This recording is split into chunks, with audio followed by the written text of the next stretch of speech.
Bonjour à tous. Parfait, donc le clic arrive tout seul.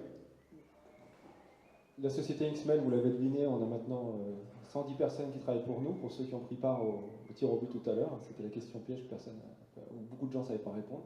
On peut faire clic, s'il vous plaît. On va parler de marketing automation. Et pour parler de marketing automation, je vais essayer de vous faire une définition par l'inverse, pour commencer. À savoir que si vous voulez parler de marketing automation, donc on va reprendre les termes français d'automatisme, d'automatisation de votre email marketing, il va falloir partir du constat que si vous n'avez pas de données, eh bien, vous ne pourrez pas en faire. Si vous avez comme seule information sur vos destinataires, les gens à qui vous voulez envoyer des messages, leur adresse mail, que vous avez ou acheté, ou récolté, ou récupéré sur des salons, mais si la seule information dont vous disposez, c'est l'email, vous allez avoir du mal. Clique, s'il vous plaît. Pourquoi vous allez avoir du mal? Parce que derrière cette multitude d'adresses email, cette logique dont on a entendu depuis toute la journée que c'est peut-être plus la logique d'avenir, derrière ce volume, vous avez, il y a un petit clic qui apparaît maintenant, vous avez des points d'interrogation partout, vous ne savez rien sur les personnes avec qui vous voulez, à qui vous voulez adresser un message, et de fait, ça vous empêche de envoyer un bon message au bon moment à la bonne personne. Vous ne connaissez pas la personne, pas ce que vous allez lui dire. Donc évidemment, si on n'a pas de données, pas d'automation. Slide suivant, s'il vous plaît. Donc qu'est-ce que c'est que le marketing automation? Qu'est-ce que ça veut dire que de faire de l'automatisation en email marketing?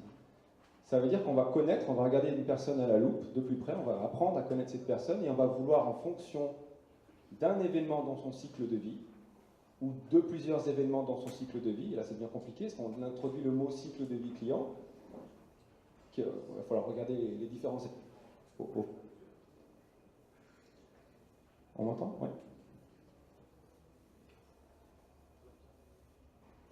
Pas toucher en tête.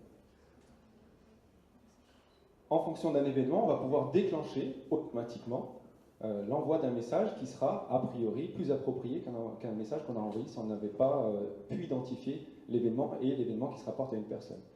L'envoi du message déclenche derrière l'enrichissement de votre base de données, évidemment. Vous savez que cette personne a réagi à tel message ou pas réagi à tel message, et vous rentrez ainsi dans un espèce de cercle vertueux qui peut devenir intéressant. Clique, s'il vous plaît. Ça pose tout de suite la question de la donnée. Donc, si je veux pouvoir avoir de la donnée sur laquelle je vais pouvoir réagir, il va falloir que j'aille chercher quelque part, typiquement dans un outil de CRM. Alors là, c'est vraiment simplement un titre d'exemple. Ça peut être dans un outil e-commerce, ça peut être dans votre ERP, ça peut être dans les trois à la fois. Ça peut être dans d'autres outils, ça peut être dans Facebook. Ça peut être à plein d'endroits où vous allez voir des gens donc interagir avec vous, avec votre marque.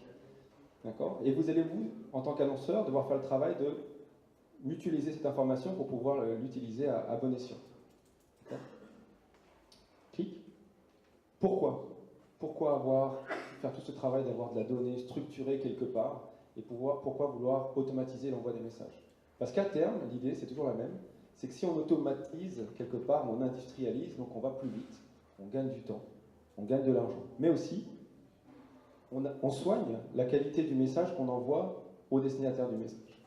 Donc on sort de la logique du canon de mail pour arriver vers une logique où personne qui reçoit le mail va se sentir beaucoup plus concerné, et pour vous, in fine, annonceur, un taux de transformation plus intéressant.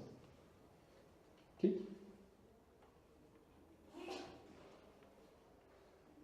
Ça, c'est une image que vous allez retrouver, enfin c'est un dessin que j'ai fait moi, mais si vous cherchez sur Internet, vous allez la retrouver plein de fois. C'est le cycle de vie client. Si on fait clic, s'il vous plaît, c'est exactement la même chose que le cycle de vie d'un produit. Et si on refait reclic, s'il vous plaît, on voit que c'est la même chose, à ceci près que le cycle de vie client, il a tendance à se répéter. Entre le cycle de vie d'un produit, où on connaît tous, j'imagine que vous avez tous déjà vu ce schéma. Donc le produit est introduit sur le marché, il y a les early adopters qui vont essayer d'acheter ce produit, et puis après ils vont tirer la machine et tout le monde va vouloir l'acheter, et puis vous atteignez la maturité, et puis bon, finalement votre produit est plus bon, il faut un nouveau produit pour que la courbe repart. C'est la même chose avec un client. Il apprend à vous connaître, il y en a peu qui apprennent à vous connaître. Ils vont commencer à demander des informations en s'inscrivant à la newsletter, ils vont peut-être demander un PDF, télécharger quelque chose sur votre site. Ils vont peut-être passer beaucoup de temps sur votre site internet, vous allez voir ça dans votre Web Analytics. Jusqu'à arriver au moment où ils vont être des clients, et ils vont être des clients récurrents, et ça va leur plaire d'être en communication avec vous. Et puis peut-être qu'à un moment, il y aura une phase de déclin, il faudra renouveler à chaque fois le dialogue. Et c'est là que l'automatisation, pardon, l'automatisation marketing peut être intéressante. Clic. Comme au foot, ce qu'il va falloir savoir faire, c'est identifier les situations standards pour pouvoir automatiser l'envoi de messages dans ces situations-là. Donc le gros travail initial, c'est avant de vouloir faire de l'automatisation, savoir pourquoi on veut la faire, à quel moment. Au foot, c'est sur un coup de pied arrêté, un corner, un coup franc, un 1-2 comme ici. On sait très bien que si on a un cas de figure qui se présente, il n'y a pas besoin de réfléchir longtemps.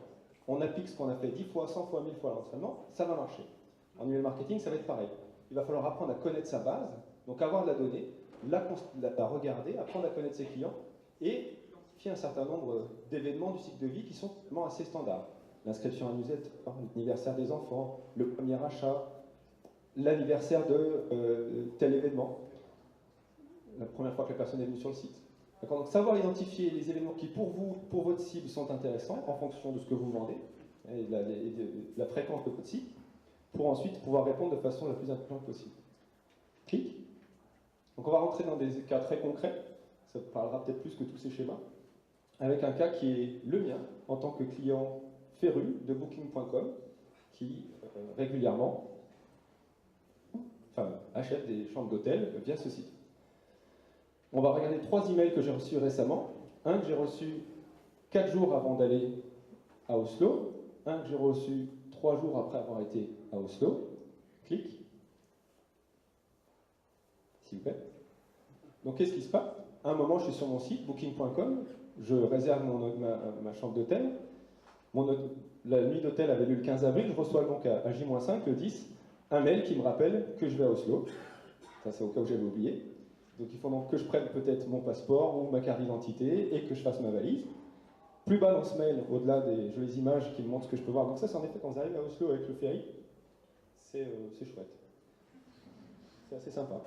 Ça existe, c'est vraiment ça, c'est vraiment bien fait. Alors si vous cliquez, donc s'il vous plaît, cliquez après. C'est la même chose quand vous prenez l'hôtel pour venir à Strasbourg. Il vous l'envoie aussi à J-5. Alors, je n'ai pas vu cet endroit-là à Strasbourg encore, mon hôtel n'est pas cet endroit-là, mais c'est exactement la même chose, ils le font vraiment régulièrement, on peut voir qu'il y a une véritable automatisation, c'est pas quelqu'un qui est assis derrière et qui attend à J-5 pour l'envoyer, clairement. Si on reclique s'il vous plaît, on revient sur l'email à J-5 pour Oslo, on me dit qu'à Oslo je peux aller voir un certain nombre de choses intéressantes, que je suis qu'à 2 km du musée Munch, que je suis qu'à telle distance d'un domaine skiable, que les gens qui sont allés à Oslo et qui ont prouvent que c'est super en termes de musée, en termes de shopping, en termes de plein de choses. On va pouvoir m'aider. Alors là, c'est vraiment un message qui m'aide beaucoup en tant que client de personnes qui va voyager dans un pays que je ne connais pas. On va m'aider à organiser mon itinéraire entre l'endroit où j'arrive en ferry jusqu'à l'hôtel ou en voiture, et puis même, on parlait tout à l'heure de météo, en fonction de la météo. Reclique. Donc tout ça, ça m'aide vraiment, moi, en tant que message à préparer mon voyage, donc il y a une vraie valeur ajoutée, je suis très content de recevoir ces messages, je les ouvre tous, d'accord? Et derrière, en tant que personne qui prend part à cette communauté Booking, quand je reçois le message à J+3 qui me demande comment s'est passé mon séjour, je suis très content de le recevoir aussi, parce que c'est grâce aux notes que je vais mettre moi et que vont mettre tous les autres, les 505 autres commentaires, que j'ai moi choisi cet hôtel. J'ai choisi un hôtel qui avait une note à partir de 8 sur 10. D'accord? Et puis qui est au centre de Oslo, et blablabla, en regardant toutes les évaluations qu'il y avait eu avant. L'avantage pour Booking, parce qu'il faut se remettre dans la peau de l'annonceur, pourquoi ils font ça? Là, ça crée un trafic fou sur leur site, avant, après, le voyage. Ça fait que ça vit très bien, ces histoires de notes. Ça fait qu'ils vont pouvoir vendre leurs prestations auprès des différents hôtels beaucoup mieux. Et dans cet hôtel où j'étais aussi, ce qu'on ne voit pas ici, c'est qu'il y a une pancarte qui dit on a 8,2 sur 10 chez Booking. Bon, ils ont perdu un peu, ils sont qu'à 8 là. Mais même dans l'hôtel, ils sont contents de pouvoir annoncer le fait qu'ils ont en effet une qualité de service qui est excellente. Donc pour Booking, ça veut dire demain, je vais pouvoir prendre mes prestations aux différents hôtels du monde entier sur la base de ces informations-là. D'accord? Clic.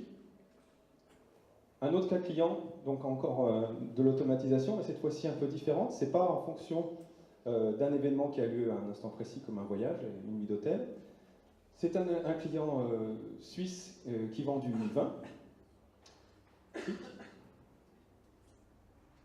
et qui va recommander des vins, qui va faire du cross-sell, c'est un mot à la mode aussi, hein, dans les termes donc quand on entend marketing automation, on entend plein de trucs, et ça veut en effet dire plein de trucs.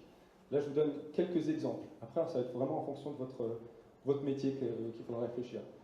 Dans leur cas, ils vendent du vin en ligne, et ce qu'ils aimeraient bien, c'est quand quelqu'un achète une bouteille de vin blanc à 10 francs suisses, lui vendre prochainement plutôt des vins qu'il aime dans cette catégorie, mais plutôt à 15 francs.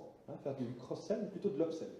Donc ce qu'ils vont faire, c'est que dans leur système e-commerce, qui s'appelle Ibris en l'occurrence, et grâce à leur outil prédictif qui s'appelle Pratigo en l'occurrence, ils vont regarder pour chacune des personnes qui est loguée dans leur système, combien de temps elle a passé sur quelle page, qu'est-ce qu'il a comme historique d'achat, analyser un certain nombre de données pour derrière pousser automatiquement seulement aux personnes, bien sûr, qui sont déjà assez mûres, donc qui ont déjà un historique, hein, d'où le mot automatisation, qui sont depuis assez longtemps sur le site pour qu'on puisse analyser leur comportement. Ils vont envoyer des vins qui sont susceptibles de leur plaire, le mettre automatiquement. Celui qui est là en haut, c'est un vin qui semble m'intéresser. Si je clique dessus, je tombe tout de suite sur la bonne landing page. Encore une fois, il faut optimiser ce qui arrive après le mailing. Je clique dessus, il ne me reste plus qu'à dire si je veux 5 ou 6 ou 12 bouteilles. Ça, ils le font en plus de campagnes emailing beaucoup plus normales, j'ai envie de dire, push, qu'ils font une fois par mois. Celles-ci, ils les font une fois tous les 2 mois. En plus aussi d'un catalogue papier. C'est un VADiste qui fait beaucoup de choses, qui a un budget assez conséquent, mais qui est très content de ce retour du retour de ces emails-là. Contre-exemple que j'ai déjà eu en France à Colmar, au Super U, pour la fête des vins. Vous recevez la même chose, alors exactement le même mail que celui-là, on parle de vin, sauf que quand vous cliquez dessus, vous ne tombez pas sur la page du vin, vous tombez sur une page qui lance une application, puis qui relance une autre page, vous tombez sur un catalogue virtuel où il faut que vous cherchiez le vin que vous aviez vu initialement dans l'email, et quand vous finalement vous dites bon ok je vais aller voir la catégorie les meilleures ventes, là vous avez une page qui vous dit il n'y a rien dans le stock. Donc là, le travail moins bien fait d'automatisation, on n'a pas vraiment réfléchi au moment de l'envoi du mail et des vins qu'on a mis en avant, à savoir est-ce qu'on les a vraiment sur le site web, ou sur l'application qui avait été développée en surcouche du site web, qui rendait le truc très très très lourd. Clique s'il vous plaît. Exactement le même exemple, mais avec un client franco-français, lui, qui vend des machines d'outillage pour le travail du bois. Clique. Alors, je suis désolé, j'ai repris le même slide et j'ai oublié d'enlever les vins, mais c'est exactement la même chose. Il travaille avec un outil qui ne s'appelle pas Pratigo, mais qui s'appelle Wexperf. Il travaille avec un système e-commerce qui est le sien, qu'il a fait en Java. Ok, très bien. Et il vend des machines, et il va mettre en avant des produits recommandés. Donc ça, c'est Wexperf qui va dire, ok, cette machine-là est a priori pour cette personne qui a déjà acheté ça, vu ça, l'outil le plus intéressant. La personne reçoit le message, elle clique dessus, elle tombe directement sur la page qui correspond à ce qu'elle a vu. Et là, on est en train de regarder avec ce client ce que ça lui apporte en termes de chiffre d'affaires supplémentaire. C'est ça l'objectif. C'est-à-dire que pour lui, c'est continuer à envoyer des newsletters à l'ensemble de ses clients, mais pour ceux qui ont un historique de navigation sur le site, essayer d'optimiser la communication. Clic. Et puis on finira avec l'exemple d'un de nos partenaires qui est ici aujourd'hui aussi, c'est 3M1, qui font ça depuis maintenant un certain temps. Alors je ne l'ai pas redemandé depuis, mais je sais qu'ils le font au moins depuis 2010. Clic. Ils optimisent pour leur client qui est la PAV l'envoi de messages pour simplement réduire les coûts. Là, l'automatisation est là pour réduire les coûts. À savoir que la PAV, c'est une société qui doit régulièrement venir dans les entreprises industrielles pour prendre des rendez-vous, pour vérifier l'état des machines. Enfin, ne demandez pas dans le détail. En tout cas, ils doivent venir prendre rendez-vous et faire une inspection. Applique une société pour prendre le rendez-vous, ça coûte cher. Envoyer un fax, ça coûte un peu moins cher, mais ça coûte toujours cher. Envoyer un email, c'est ce qui coûte le moins cher. Donc, ils commencent en essayant d'envoyer un email à toutes les personnes. Donc, automatiquement, à J- temps de la date de l'inspection, on va venir à telle date, est-ce que ça vous convient? Si la personne répond fantastique, le rendez-vous est pris, c'est fait, ça n'a quasiment rien coûté. Si ce n'est pas le cas, il y a une réaction en chaîne qui fait partir un fax. Si personne répond au fax, à ce moment-là, on aura un téléopérateur qui va prendre le téléphone et qui va prendre un rendez-vous pour la PAV. Donc ici, une automatisation loin du cross-sell, upsell, ce que je viens de monter juste avant, mais qui en est une aussi qui fait complètement sens pour la PAV, en termes de réduction de coûts en l'occurrence. Voilà, clic. Donc pour conclure, pourquoi faire de l'automatisation? D'abord, comment en se mettant, je fais que te paraphraser Charles, c'est en se mettant dans la peau de la personne qui va recevoir le message, hein, donc donner la priorité au destinataire, en ayant vraiment fait le travail d'identifier les situations standards, hein, donc comme le petit schéma du 1-2 au foot, Donc dans le cycle de vie client, Customer Life Cycle, vraiment savoir à quel moment je vais pouvoir dire quelque chose qui va finalement être toujours la même chose, d'accord? Ok, bon ça après, ok, on va pas rester dans les détails. Et la sélection des outils, ça je vais vous dire, ça arrive bien après. Prenez pas le problème à l'envers, vous dire ah oui j'ai vu ça, ça a l'air super, on va vous vendre du rêve, nous comme les autres. Avant d'acheter le rêve, posez-vous vraiment les questions sur votre site, vos clients, est-ce que vous avez à leur dire. Et après les plateformes, vous pourrez les choisir de façon plus pertinente. Voilà, et on dit ça, sur fait clic, j'ai fini. Je fais une semi-introduction pour une autre personne qui parle tout à l'heure, qui est donc Christine Richard de chez B-Mobile.